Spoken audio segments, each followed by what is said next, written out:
Bonjour ou bonsoir, tout dépend à quelle heure vous écoutez ce podcast de l'ODJ Média. Notre chroniqueur de l'ODJ, Jamal Ajam, partage son avis et ses réflexions. Dans un article qu'il a intitulé « Emmanuel Macron, chercherait-il l'apaisement avec le Maroc ?» Alors écoutons-le dans ce podcast. L'auteur commence son article ainsi. Emmanuel Macron cherche l'apaisement avec le Maroc et se dit résolu à avancer dans ce sens au-delà des polémiques et des tensions. Lors d'une conférence de presse sur sa stratégie en Afrique, à la veille d'un périple qui devrait le conduire dans 4 pays subsahariens, le président français, interrogé par la presse sur la relation avec le Maroc, a pointé du doigt ceux qui essaient de monter en épingle des péripéties. Par polémique et péripéties, Emmanuel Macron renvoie aux soupçons qui pèsent sur la France s'agissant de la campagne anti-marocaine menée au sein du Parlement européen et des sorties souvent incendiaires des médias français. Il l'a même explicité en précisant que des gens essaient de monter en épingle des péripéties, des scandales au Parlement européen, des sujets d'écoute qui ont été révélés par la presse. Est-ce que c'est le fait du gouvernement de la France? Non. Est-ce que la France a jeté de l'huile sur le feu? Non. A-t-il avancé sur un ton catégorique? L'auteur poursuit son article ainsi.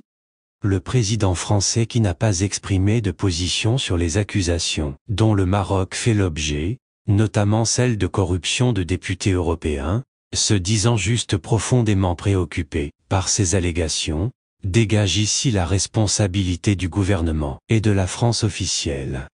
Ce qui n'exclut pas celle de lobby français et des tireurs de ficelles qui se trouvent derrière, les positions du Parlement européen hostile au Maroc étant le résultat de l'activisme du groupe français Renaissance, via le groupe d'eurodéputés Renew Europe. Toujours est-il qu'Emmanuel Macron tente de faire valoir une volonté sincère d'avancer avec le Maroc et met en avant ses relations personnelles avec le souverain. Ma volonté est de vraiment avancer avec le Maroc. Le roi le sait, nous avons eu plusieurs discussions, il y a des relations personnelles qui sont amicales, assure-t-il. L'intention du président français part certainement d'un bon sentiment, mais c'est par les actes que les choses se définissent.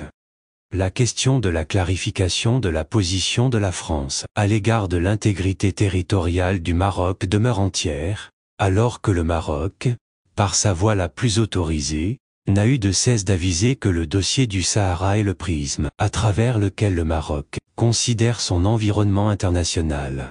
L'auteur précise ainsi. Emmanuel Macron franchira-t-il enfin le pas pour faire sortir la France de la zone grise à ce sujet?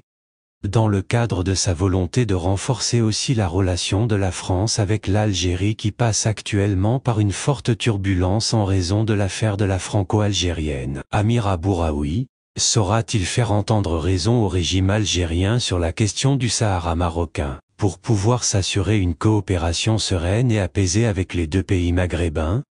Ce n'est pas un secret de dire que la France est en train de perdre complètement pied au Maroc où, pourtant, il y a une visibilité et un cap bien clair, en tant qu'économie et en tant que nouvelle puissance africaine. Ce n'est pas non plus difficile de concevoir que la présence de la France dans les pays d'Afrique francophone est sérieusement menacée par une pénétration remarquable d'autres puissances mondiales, et que le Maroc peut jouer un rôle de levier dans un cadre de coopération tripartite. L'auteur conclut son article ainsi.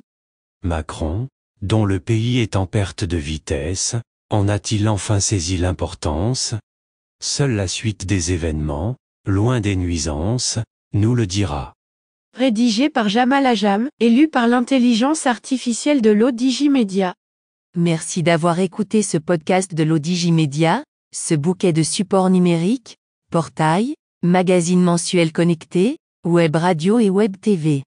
N'oubliez pas de télécharger notre application l'ODJ Mobile sur Play Store et de vous abonner à notre chaîne YouTube l'ODJ TV. Vous pouvez, aussi, nous suivre sur nos réseaux sociaux, Instagram, Facebook, TikTok, LinkedIn et Twitter. Ou encore, vous inscrire sur notre newsletter quotidienne à partir du portail lodj.ma. Alors, on se dit au prochain podcast de nos chroniqueurs invités. Et à très bientôt, si et seulement si vous le voulez bien.